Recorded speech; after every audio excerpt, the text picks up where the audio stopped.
Today we're talking about non-disclosure agreements in private service. And I can tell you this, that every private service professional understands the importance of these agreements. And every homeowner wants to protect their privacy and their family's security. So understood on both platforms. I can tell you that I can't even count the number of non-disclosure agreements that I have signed in my career, but for the most part, they all say relatively the same thing. And I'll just give you a quick quote from the one that I sign and send out to my contractors, that they will not be involved in the preparation of a book, article, story, video, film about the homeowner, their family business, their business interests, their personal lives, interest, assets, or properties. And then it will go on to say, I will not disclose confidential information about on blogs, Wikipedia, social networks, virtual worlds, or social media. So these are all assumed. But here are some gray areas that I've never seen written out and defined. And I'm calling these the gray areas. One of which it may not even be legal to put restrictions in a non-disclosure agreement to say what it is that a candidate is able to reveal on their resume. Now, in the past, and as industry standards, I can tell you that most people say they've worked for a private family, ultra high net worth individuals. Some may go so far as to say, I've worked for an A-list celebrity versus founder of a hedge fund, just to frame the scalability and the experience. But you need to go a step further in private service on that resume to describe how many properties you've managed, the square footage of those homes, the complexity and the amenities that needed to be managed within a house manager's care. Then you go on to describe how many staff, how many contractors, maybe a contract amount, like if you oversaw a renovation project, was it $1 million renovation project or was it $10,000?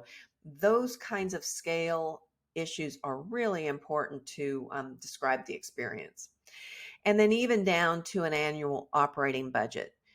Is it a $50,000 a year annual operating budget? Is it a $500,000 annual operating budget? These types of things for any industry are assumptions about the experience that you've had, the level of professionalism that you're capable of. And it's really critical to spell out those items. But in private service, and when they're not written into a non-disclosure agreement specifically, and again, this is a huge miss, then oftentimes twofold. Oftentimes a homeowner comes back and says, hey, on your LinkedIn profile, you said a Hollywood A-list celebrity managed 5 houses, and here were your job descriptions. I want that removed from your LinkedIn profile. Or they might come back to you and say in an interview, tell me about your experience and why you're no longer there. A recruiter might come to you and say, you've just disclosed, even though they've asked the question and they need to know details, maybe you name dropped, maybe you said who it was, the celebrity that you worked for. In private service, it's hard to know the right way to go, when to say a name, even if it's not on your non-disclosure. And I've worked for people who have written books, who are proudly public figures, and who I don't have restrictions on using their name. I do have LinkedIn profile connections to those companies that I worked for. But somehow when that gets passed down the line and a recruiter interviews you or a future principal interviews you, and they know who it is that you worked for, they might take a step back and say, you disclosed it discreetly who you worked for, but now I'm nervous because I'm afraid you're going to expose me in the same way when you leave my position. So it's very, very tricky to know how much to disclose without disclosing too much to the wrong person who might take it the wrong way or see it in a way that's not beneficial to them. So it's one of those situations where I would say this to a homeowner. If you need that level of privacy and security, whether it's a millionaire, a billionaire, whether it's individual, corporation, family, go ahead, call your attorney and write specifically into your non-disclosure agreements what is acceptable for that candidate to write on their LinkedIn profile, to write into their resume. And if you can't get someone to agree to that, that's a negotiating point. Because remember, this is a win-win scenario. These are business partnerships that need to be mutually respectful, mutually beneficial.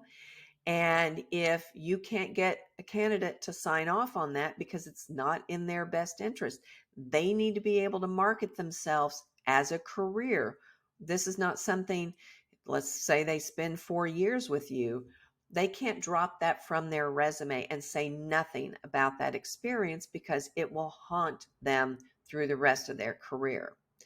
So think about what you want as a homeowner, and candidates, if you're out there listening, think about what it is that you're willing to sign off on, because this will come back to you over and over again through the course of your career. So let's dive into these agreements. Remember that we need to write more descriptive language into our non-disclosure agreements so everyone understands what they're getting into when they sign the agreement. That's what I've got this week. Thanks for listening.